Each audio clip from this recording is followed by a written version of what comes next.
Frente, olha só, vamos falar agora com o deputado federal pelo Paraná, Pedro Lupion. Ele é o novo presidente da Frente Parlamentar da Agricultura. Nós vamos conversar ao vivo aqui no Jornal da Manhã para falar sobre os trabalhos a serem desenvolvidos a partir de agora. Bom dia, deputado. Obrigado pela atenção com os ouvintes da Jovem Pan em todo o Paraná.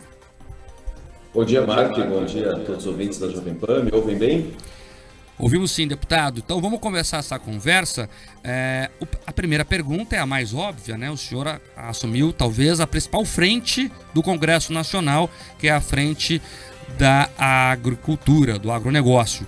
Como é que será o seu trabalho diante de um governo que faz críticas pesadas ao setor? Bom, vamos lá. Acho que até a força que a frente demonstrou aí na nossa posse na última semana, 344 parlamentares, sendo 300 deputados e 44 senadores, é um número nunca atingido, nunca houve isso na frente parlamentar, e acho que justamente por haver aí um governo que joga contra o agro, fortaleceu o nosso trabalho, né? Invariavelmente, os parlamentares do Brasil todo têm algum tipo de ligação com o agro. O nosso país significa isso, né? Nós somos aí 1/3 do PIB, praticamente 25% dos empregos, temos 52% das exportações, então tem um setor que tem que ser valorizado, tem que ser defendido. Por isso a força dessa frente parlamentar, né? A famosa bancada ruralista, hoje frente parlamentar da agropecuária, tem demonstrado toda a sua força. E isso num governo que infelizmente tem trabalhado e demonstrado atitudes contrárias ao nosso setor. Já na campanha eleitoral ocorria muito isso, né? Na campanha eleitoral fomos chamados de fascista, de destruidores, mas a gente tem que mostrar que o agro é muito maior do que a política e a gente não pode ideologizar esse papo. Nós precisamos tratar do agro como uma questão técnica. Eu ouvia vocês falando aqui, o agro está envolvido em tudo isso que foi dito, nesse investimento da Sumitomo lá do Japão, na dificuldade da logística lá para o Porto Paranaguá, 277, que nem o governo federal, nem o governo do estado consegue resolver o problema, porque realmente não tem dinheiro para resolver, tem que ter logo a concessão para que haja uma solução para esse problema. Então, tudo isso está envolvido diretamente com a agro, por isso da importância dessa frente. Deputado, aproveitando, né, bom dia. Nós acompanhamos no início dessa gestão do presidente Lula o encerramento de algumas linhas de financiamento pelo BNDES. A gente tem acompanhado também parte dos deputados sendo excluídos da discussão da reforma tributária. O senhor, nessa sua resposta, trouxe a força, né, que a frente ruralista, a frente do agronegócio tem. Existe alguma medida que vocês estão planejando para reverter esse tipo de decisão? Primeiro, em relação ao financiamento, né, o BNDES extinguiu essas linhas de crédito, mas principalmente para garantir que os interesses dos estados produtores, né, ligados ao agronegócio, não sejam prejudicados nessa reforma tributária? Vamos lá, bom dia. Dois assuntos. Essa questão das leis de crédito do BNDES, no momento nós denunciamos que estavam sendo canceladas. Houve uma mobilização grande do governo tentando negar essa informação.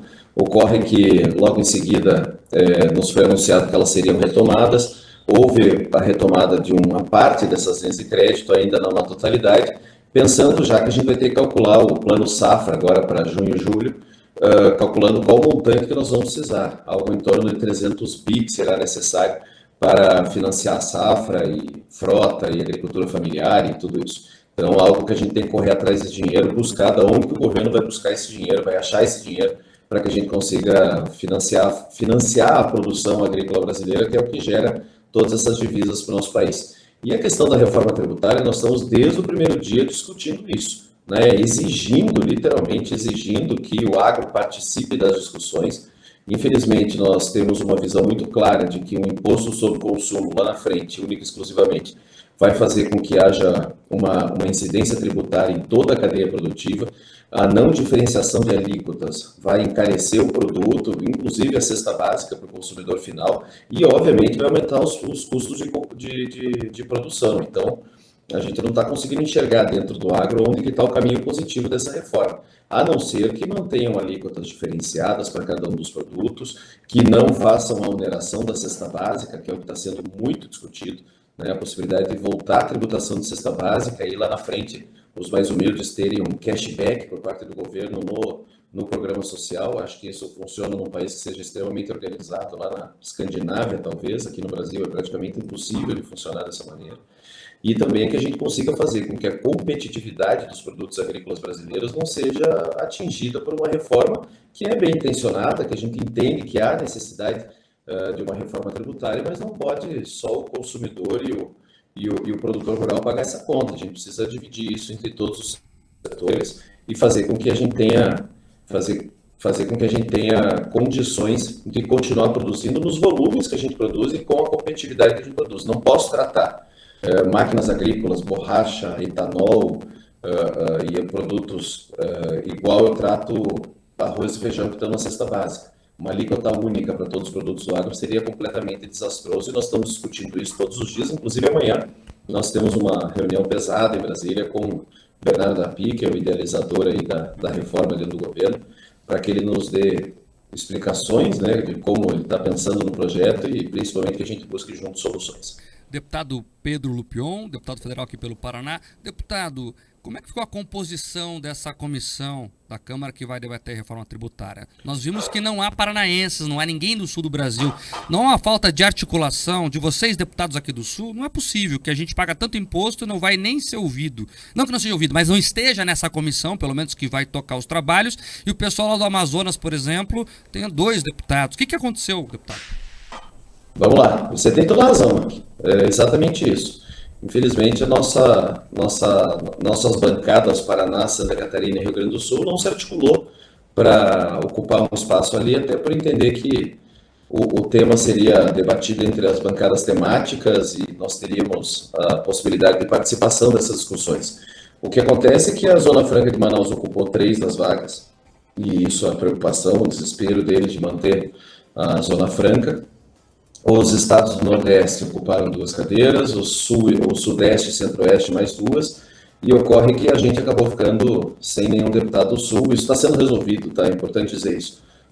Nós já conversamos várias vezes com o presidente Arthur Lira para que haja uma alteração e a gente possa participar. Mas mais do que isso, cada um dos setores que participam aí da economia tem a sua representatividade. Nós também.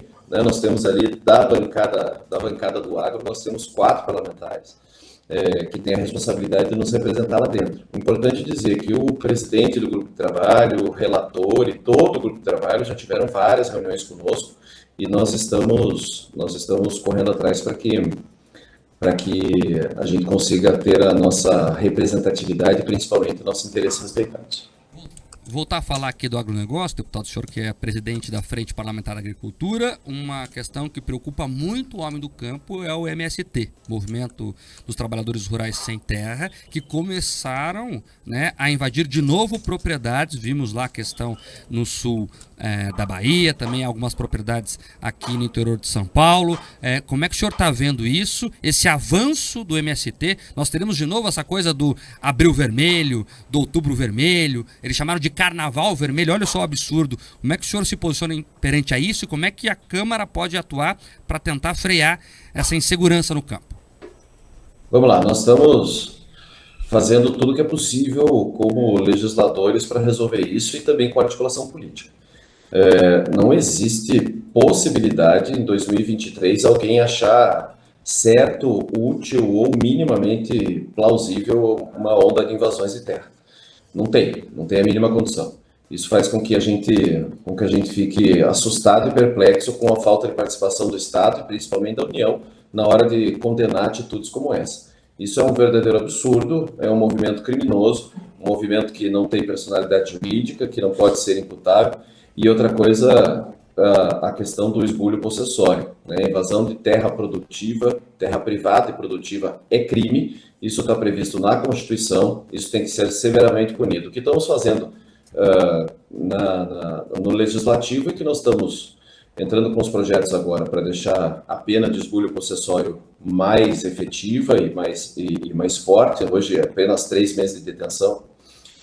Nós estamos votando aquele projeto de terrorismo, transformar em terrorismo, invasão de terra produtiva, tirar de qualquer programa social do governo, seja reforma agrária, seja Bolsa Família, qualquer um dos envolvidos em invasões de terra e esbulho possessório, e também as 3 CPIs que foram propostas. Até uma certa desorganização do pessoal da direita, que acabou todo mundo querendo entrar um pouco nessa discussão. Foi apresentada uma CPI para invasões de terra, outra para MST e outra para segurança no campo. Ou seja, a gente precisa juntar todas elas, mas fazer essa investigação. E a pergunta é a seguinte: quem está pagando a conta, quem está financiando isso, de onde que veio o dinheiro para fazer essas invasões, de onde veio o incentivo. São 3 ondas de invasões no país hoje, né? Tem aquelas lá do Paranapanema, que é o Zé Rainha, que esse é um bandido daqueles antigos, consumados, daqueles que já tem condenação, tem 21 anos de condenação já no Espírito Santo, não cumpre por causa do mandado de segurança. Então esse é só extorquindo o produtor, esse é bandidinho.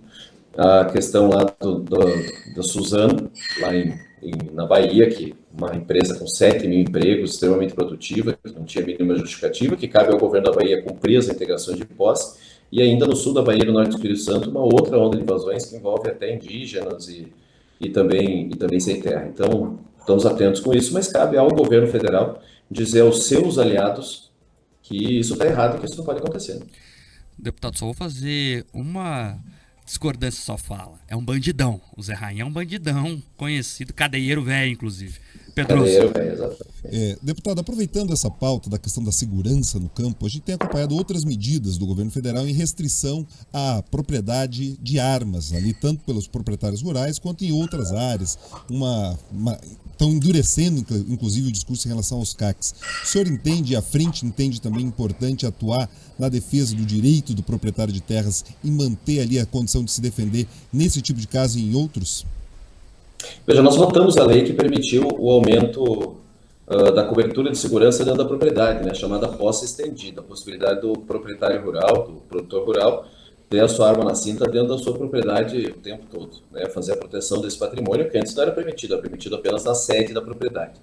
Esses decretos do Flávio Dino, do presidente, querendo desarmar a população, é a história antiga do PT, que há muito tempo eles tentam fazer e estão trabalhando nisso. Nós apresentamos os PDLs para conseguir resolver. Essa semana é o deadline que nós temos em relação a esses PDLs. Tentamos, pela política, com muita negociação, chegar a um consenso que pelo menos aqueles que já têm armas compradas, que já estavam com guia de trânsito, que já estavam com permissão de compra, autorização de compra, o pessoal das lojas de arma que está com estoque, o pessoal dos clubes de tiro que está com estoque, que possam pelo menos desovar esse estoque, né, entregar essas armas daqueles de direito que inclusive já pagaram, possam receber esses equipamentos. Não é possível que a gente seja punido e não possa terminar uma relação comercial lícita, legítima, que já foi realizada. Ou seja, eu tive muito apoio dos atiradores do Estado do Paraná, dos CACs, eu sou do Movimento Pro Armas, a gente tem trabalhado bastante nisso, capitaneados ali pelo Marcos Paulon, pela Júlia Zanata, pelo Eduardo, e por tantos outros parlamentares que estão ali junto conosco nesse dia a dia, buscando solucionar uma questão de esporte, uma questão de atividade ilícita que envolve milhões de famílias no Brasil e que está transformando esse setor num completo desespero, fazendo com que essas pessoas quebrem, muitos clubes fechando, muitas lojas fechando, e a gente está trabalhando bastante para tentar salvá-los, tentar resolver de alguma maneira. Agora, óbvio que esse governo é contra todo o conceito da possibilidade da legítima defesa, né? Quer que a gente fique dependendo do Estado para depois sabe-se lá o que acontecer, mas a gente tem que garantir os nossos direitos e o direito à legítima defesa é constitucional e nós temos obrigação, de onde o Estado é falho, nós temos possibilidade de proteger nossa família e nosso patrimônio. Deputado, para terminar, é um assunto que afeta muito o agronegócio, que está começando a escoar a safra agora, são as estradas aqui do Paraná. Nós estávamos noticiando há pouco, BR-277 com problemas graves, em meia pista nesse momento. Não há previsão, inclusive, para que ela seja liberada totalmente. Vai demorar muito tempo, segundo engenheiros, inclusive, para que isso aconteça. O DENIT nos enrolando, deputado. Desde outubro eles estão para fazer uma obra emergencial e não fazem. E é o principal acesso ao segundo maior porto do país. Como é que o senhor vê essa questão? Como é que a nossa bancada em Brasília está trabalhando para pressionar o governo federal para resolver isso logo, inclusive para resolver o pedágio, né, que pode ser uma solução definitiva? Bom, nós tivemos semana passada com o ministro dos Transportes tratando disso. A notícia boa é que, segundo ele, 2 lotes, o lote 1 e 2, inclusive Paranaguá, Foz do Iguaçu e Ponta Grossa, Ourinho, já estariam prontos para licitação. Nós estamos aguardando, tentando fazer com que o governo acelere esse processo e essa licitação ocorra. Infelizmente, a política atrapalhou muito isso durante esse tempo. É óbvio que a gente não pode deixar de ter pedágio caro, a gente tem que ter pedágio que dê resultado e que efetivamente ocorram as obras. Isso que aconteceu na 277 é uma falta de investimento, é a falta de manutenção e de presença de uma concessionária ou do Estado para manter a rodovia faz com que isso aconteça, justamente no momento tão complicado de safra, que não para de chover e que a gente precisa fazer a nossa safra chegar no porto. Então a situação é desesperadora, é assustadora, os custos de produção, o custo de logística fica exorbitante e isso, infelizmente, vai doer no bolso de alguém. A gente precisa resolver esse problema o mais rápido possível. O ministro me pareceu que conhece bastante o assunto e nós estamos correndo atrás para que isso ocorra o mais rápido possível. Deputado Pedro Lupion, aqui do Paraná, que é o presidente da Frente Parlamentar da Agricultura. Deputado, obrigado pela atenção com os ouvintes Jovem Pan em todo o Paraná. Obrigado, um grande abraço a todos.